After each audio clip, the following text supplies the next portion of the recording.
And let's say meron tayo another given. Let's say meron tayong secant theta over cosine theta minus tan theta over cotangent theta equals 1. Actually guys, eto guys,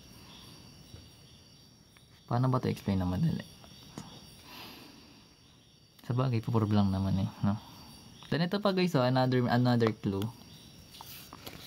Kapag pag minumultiply mo yung dalawang dulo nito, yung sagot nito yung gitna. So kunyari meron kang sine tsaka cosecant, minumultiply mo sila, sagot niyan 1. Then ito naman dalawa, di 1 din pag minultiply mo. Pag minultiply mo to, 1 din yung sagot. Pero pag dinivide mo sila, ganun siya, counter clockwise, pastor sa 1, lahat yan naka-divide. So, big sabihin, meron tayo ditong secant theta. Yung theta guys, same lang siya ng angle x, no? Huwag kayong malilito dyan. So, let's say, meron tayong secant. So, pwede ito guys as, kung ito yung secant mo, 1 over cosine. Pwede siyang tangent over sine, or cosecant over cotangent. Pero syempre, gagamitin natin yung 1 over cosine. So, magkakaroon tayo dito ng 1 over cosine theta. Tapos meron pa ditong over cosine. So, lagay lang natin yung all over cosine theta natin. Then, minus. Meron tayong tangent.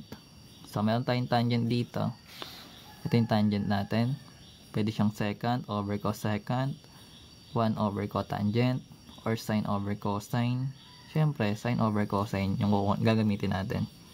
So, magkakaroon tayo ng sine theta over cosine theta. All over yung cotangent natin. So, yung cotangent natin guys, pwede siyang cosecant over secant, pwede siyang 1 over tangent, pwede siyang cosine over sine.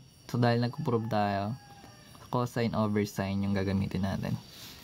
So, magkakaroon tayo ng cosine theta over sine theta equals sa 1. So, ito guys, kung ganito yung fraction mo, guys, pwede mo to gawing parehas fraction. Pag may whole number ka dito, gawin mo lang siyang 1 over 1. Para parehas na fraction yung numerator denominator mo. Then, pag multiply na yan, eto multiply mo lang tong numerator sa baba. Then, ito naman, dito sa cross multiply kumbaga. So, yung 1 times 1 is 1 yan. Sa numerator mo yun ilalagay. Then, yung cosine times cosine, magiging cosine squared yan. Then, minus, ganun din gawin mo dito. So, magkakaroon ka dito ng sine times sine na magiging sine squared yon. Then, yung cosine times cosine, magiging cosine squared theta equals 1. So, ngayon, dahil parehas naman sila ng denominator, we can say na magkakaroon tayo ng 1 minus sine squared theta over cosine squared theta equals 1. So, dahil meron ka ditong squared, tingin ka sa may squared mo dito sa triangle, kung alin doon. So, pwede to guys as cosine squared, diba? Tama? So, magkakaroon tayo ng cosine squared theta over cosine squared theta equals 1. Pag parehas naman yung term na dinidivide mo, sagot doon 1. Same lang to ng 1 divide 1, 3 divide 3, x divide x, magiging 1 din yan. So, may sabihin, na-prove na natin. Yan siya ginagawa.